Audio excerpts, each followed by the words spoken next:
we will be talking about now a solution which is prepared by mixing two liquid 1 and liquid 2. I say like take one as solute, the other as solvent, and both are volatile.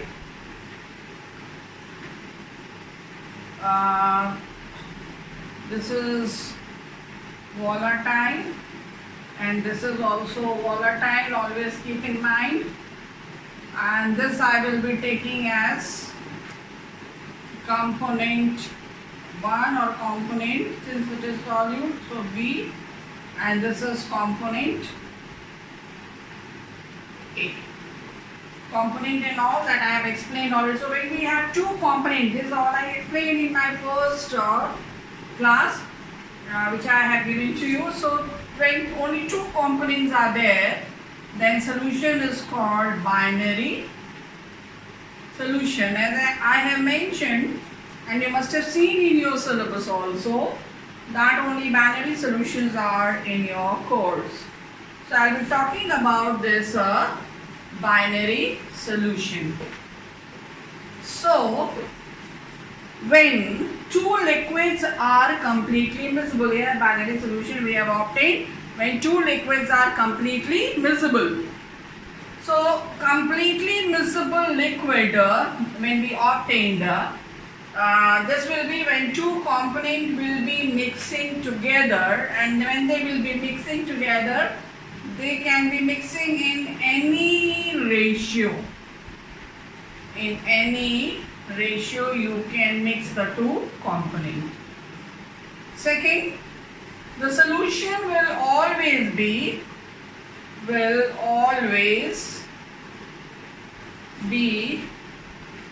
homogeneous, and homogeneous means the property will be same throughout. Okay, then third one is, since first component is liquid, second component is liquid, solution form will also be the liquid. So solution will have only one phase. What is that one phase? Liquid. So 3 points you remember for completely miscible liquid. So now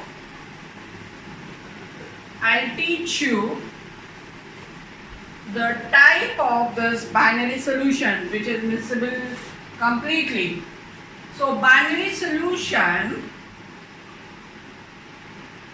of this kind which I have talked about, which is completely immiscible, which has only one phase, that is of two types, ideal and non-ideal. Ideal solution is that binary solution which holds or which will follow Raoult's law. It follows Raoult's law. I hope you are understanding which Raoult's law. Raoult's law 1 which we have done, which was for what? Which was for the two volatile liquid which are mixing together to form a solution. It follows Raoult's law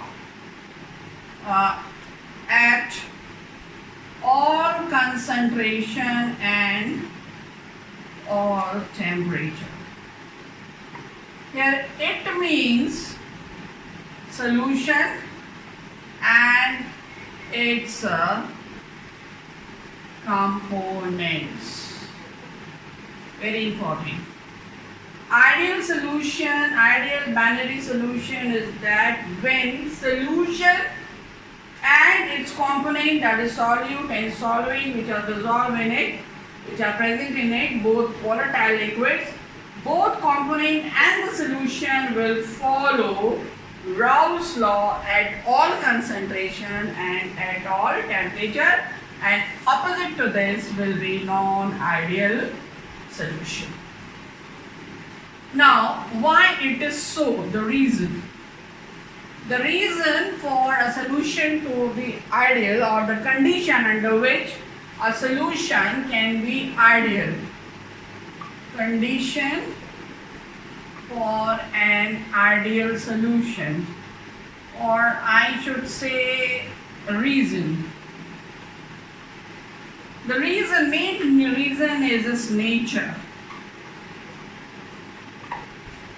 What is its nature? First is the intermolecular force. The intermolecular force between the molecules of the both components must be identical. Intermolecular forces between the two molecules must be identical. You can understand, suppose this is a solute and this is solvent, giving you solution. This is component 1A, or rather B, and this is component A. Component A. Okay, and this is giving you a solution AB.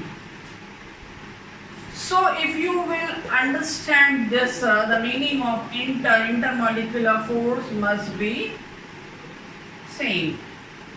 How? In the molecules of this component B, which is your liquid,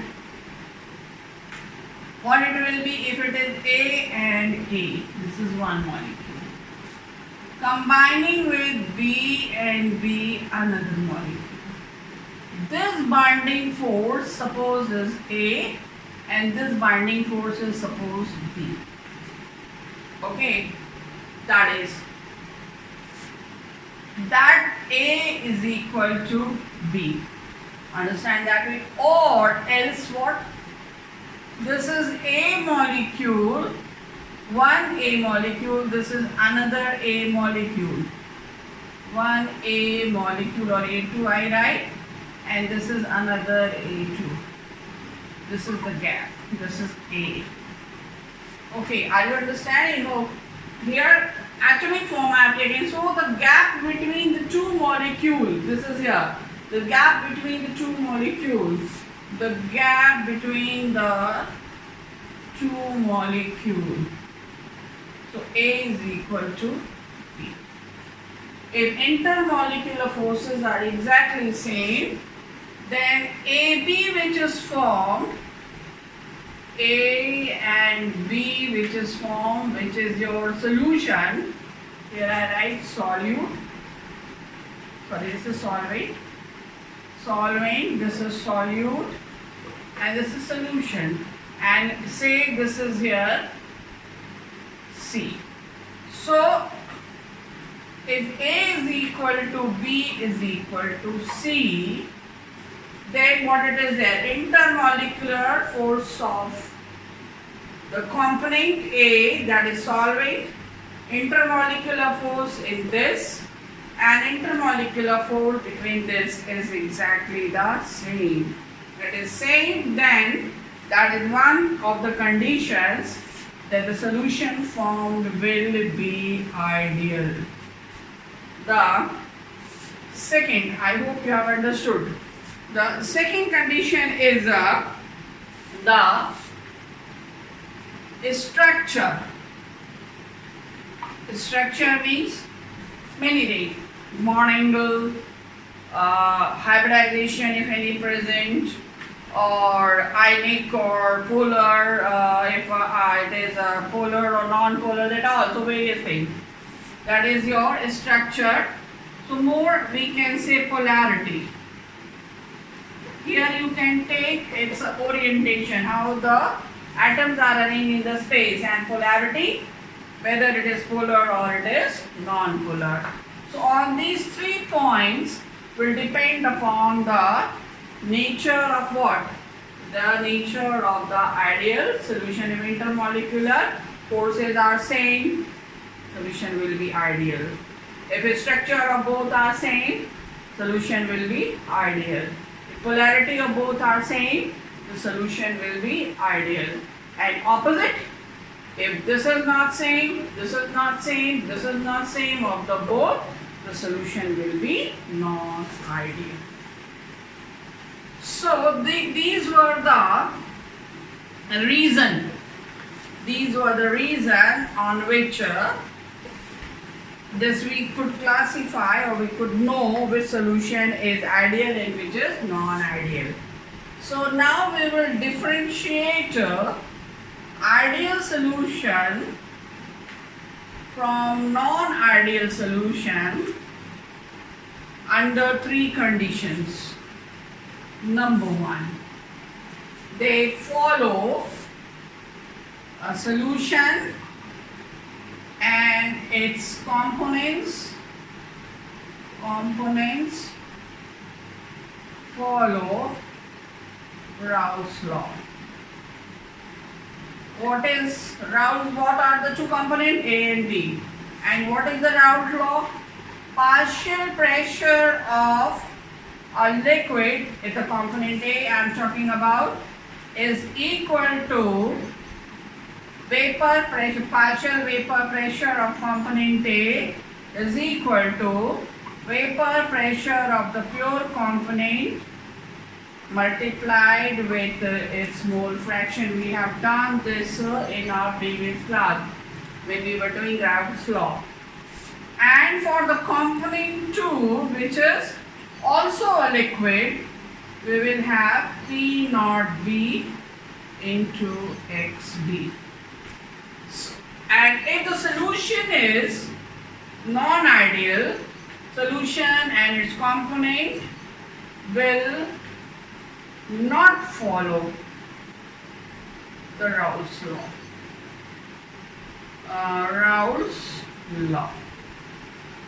At all concentration and all temperature. This is important to be mentioned.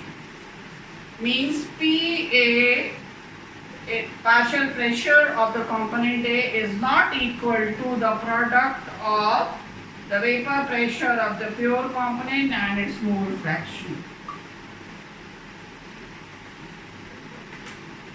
At all concentration and temperature. This is first condition. And the second,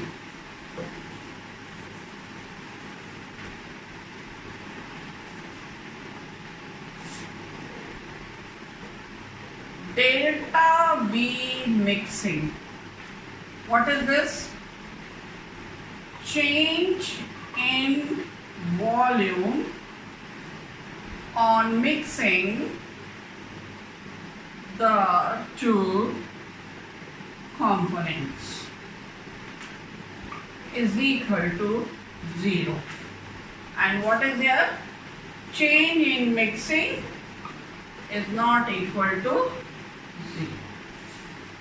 How that is possible? Just see, when you have component A, this is suppose molecule, I take this is the molecule of A and this is the molecule of B, forming AB. Okay? If the volume of this volume occupied, the space occupied by A is small a, space occupied B is B, and space occupied by AB when they are united is AB, then A plus B is equal to AB. I hope you have understood. Volume of this plus volume of this will be equal to the volume of this. So there is no change in volume, initial volume and the final volume is exactly the same volume.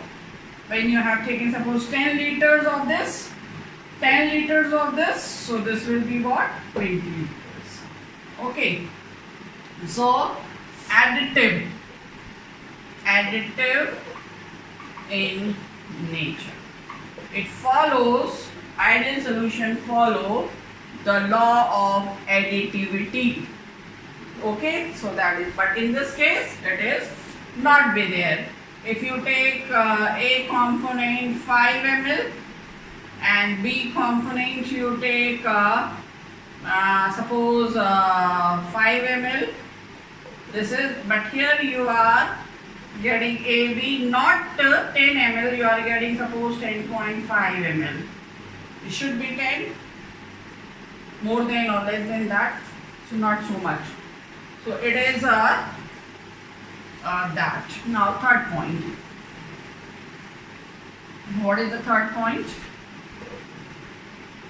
Delta H mixing is equal to 0. What is delta H? Change in enthalpy. See students, when I say delta V mixing is 0, then you must remember that I am taking granted that you know that temperature and pressure are taken to be constant, because with temperature and pressure solidity changes. So therefore, when we take this, remember that temperature and the pressure has to be kept constant. And so now we come to the third point. What is the third point? Delta H mixing is change in enthalpy.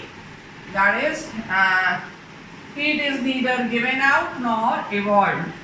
Enthalpy is the heat content. So heat content before mixing and heat content after mixing is exactly the same. Heat is neither given out nor taken in, and therefore delta H mixing will be 0. And in this case, delta H mixing will not be equal to 0. So here H is, that is enthalpy. Enthalpy is a constant. Okay, here. So that's all. Now we'll do the next part. So you have seen the conditions, how to distinguish ideal solution from the non-ideal solution. Now I'll teach you PX diagram. Pressure, mole fraction or composition. This is called pressure, composition diagram or graph for a binary solution of the tank what I have talked about. So according to the Raoult's law, according to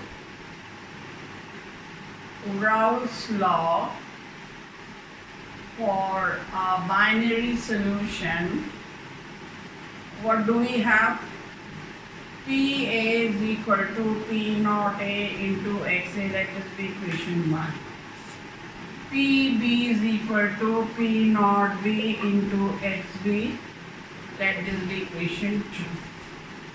So P total, we have done this earlier if you remember. P total means pressure of the solution will be partial sum of the partial pressure of the component A and B. And this is equation 3. So from equations 1, 2 and 3, what do we have? If we substitute the value, P solution will be is equal to P naught A into XA plus P naught B into XB. After substituting, we have this relationship, and you know, because XA plus XB is equal to 1, therefore XA is equal to 1 minus XB. So we can write P solution is equal to P naught A 1 minus XB plus P naught B into XB. Or we can write P naught A minus P naught A XB plus P naught B into XB. Or we can write P naught A plus P naught B into XB minus P naught A XB. Or we can write P solution is equal to P naught A plus, if we take XB common, we'll have P naught B minus P naught A. And let this be equation 4. So equation 4 can be written as follows. Now P solution is equal to P naught B minus P naught A XB plus P naught A. Equation 5. So equation 5 is similar to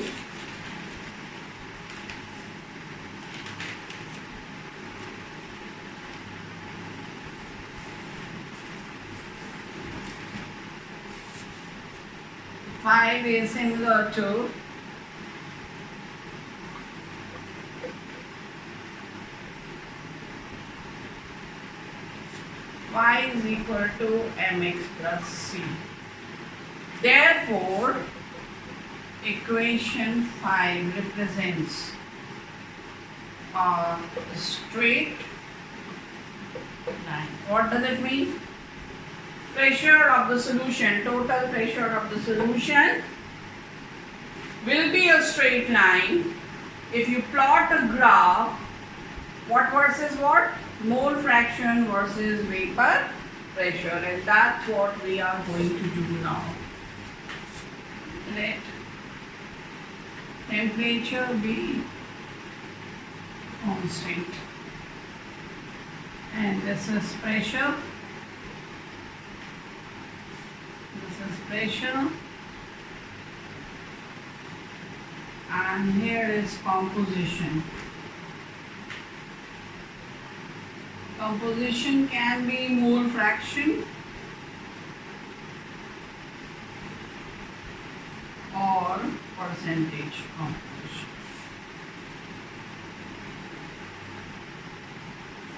So this point, this side is component A, and this side is component B.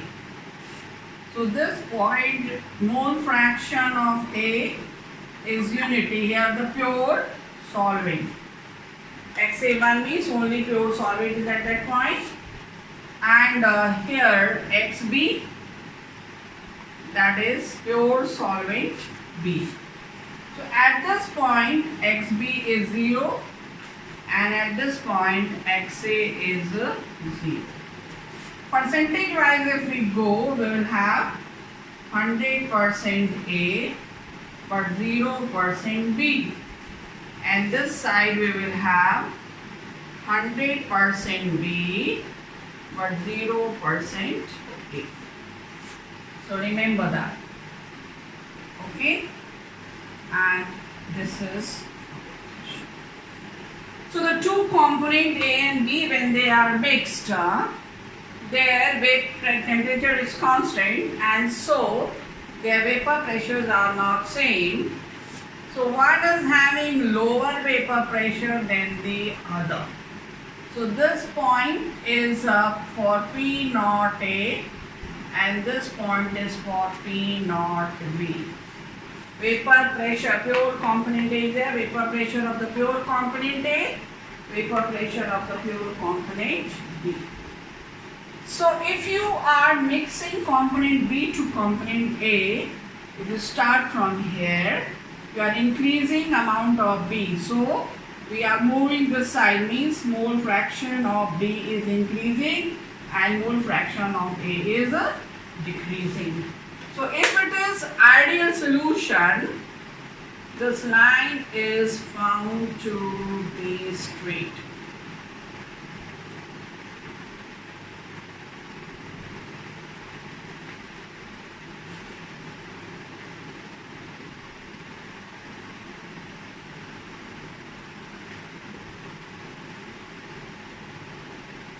Okay, so this line is indicating what? P partial pressure of component A is equal to Raoult's law. What does it mean? The vapor pressure of the component A, partial vapor pressure of the component A is changing with the change of the mole fraction.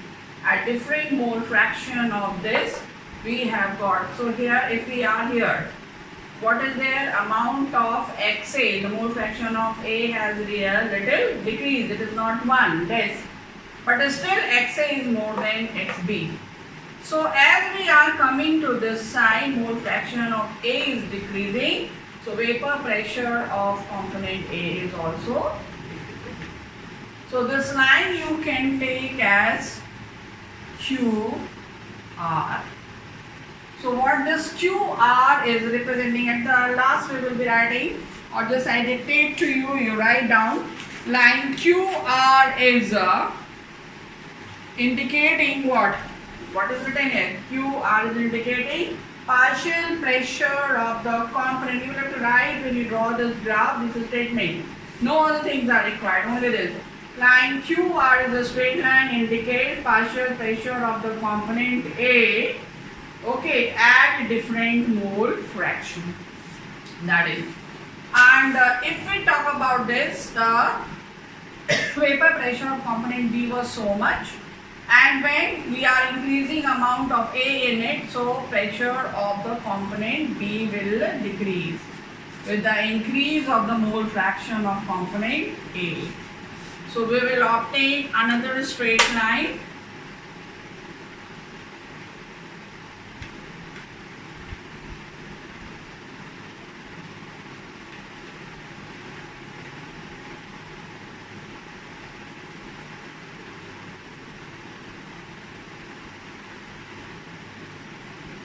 Okay.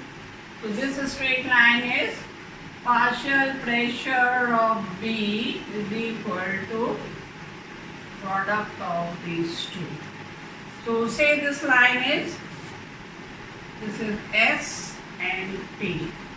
So we have talked about line Q and R, and we have talked about line S and T. What is Q and R? We have seen S and T is what? Representing partial vapor pressure of the component B at different mole fraction. So if I join point Q and T,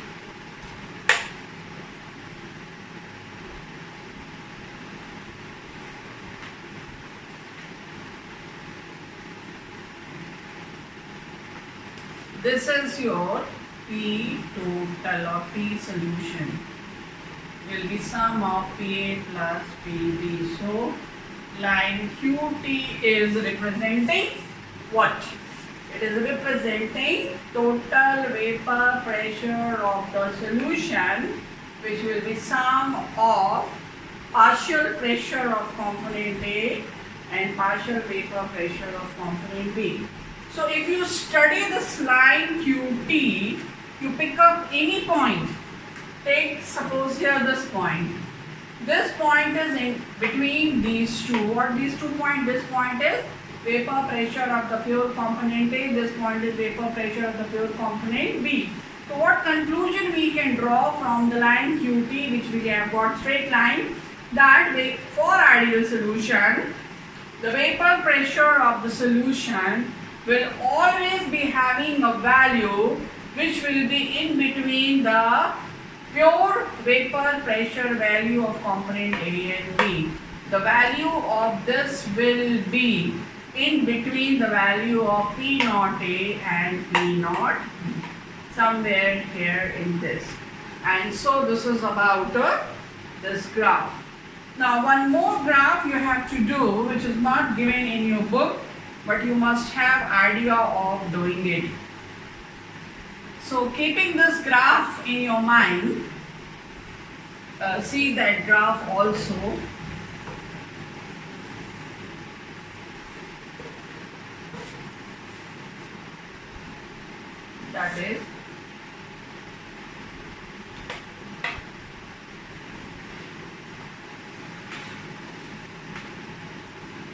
That is called temperature composition graph. This was Px, now Tx.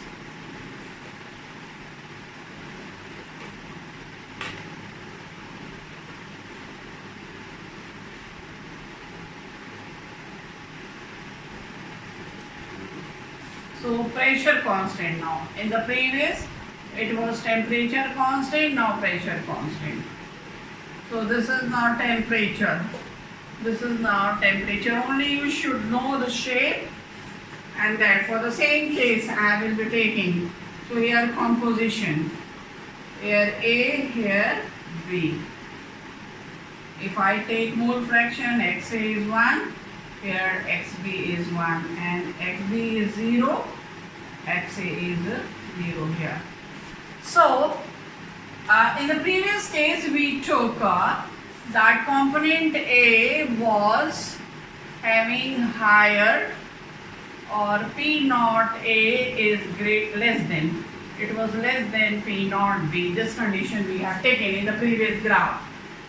So it means that this is a component A is less volatile and this is more volatile. Remember that this is indicating this is less volatile, that is more. This is forming less vapor, that is forming more vapor. So the component which is less volatile, okay, this is, that will be having what? That you will have to heat more to get your vapor. So what will happen? It will have higher boiling point, and the component which is more volatile, that will be having low boiling point. Here the component A, pure, XA is 1.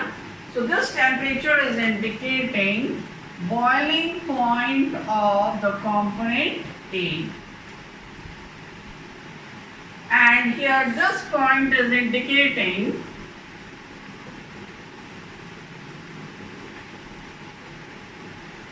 boiling point of component B. Boiling point of component A, this is pure component A and this is. So why this is higher? Because this was, we have shown, we are taking that in the previous graph, that component A is having low vapor pressure than component B. B's vapor pressure. So therefore, this will be having higher boiling point and this will be lower. This you have to remember, in that case that point was low and this point was up. Now just the opposite. And the graph of P, if it is ideal solution, so we will have a straight line. Only remember this straight lines, nothing else.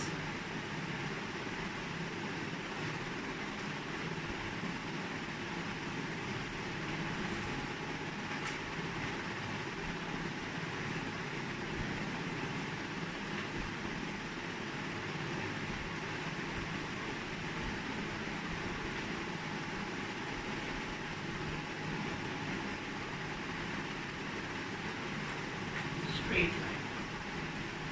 Okay, this is a straight line. So this is also the straight line.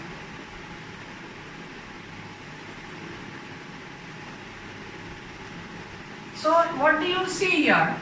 This line which we have got, this is indicating boiling point of the solution. The boiling point of the solution at different composition we have, that will be intermediate. The boiling point of this solution will boil what? Above the boiling point of least component boiling point and less than the boiling point of the component which has a higher boiling point. Means the boiling point of the solution will be intermediate of the boiling points of the two components. I hope this is clear to you. Okay, so these are the two graphs. You should know this graph may be given in examination. You will have to draw that. This is Tx diagram and that was Px diagram. So from Tx diagram you may be asked to draw Px diagram, or from Px diagram you may be asked to draw Tx diagram. So this is about the ideal solution, and about non-ideal solution we will do in the next class. So till then, bye.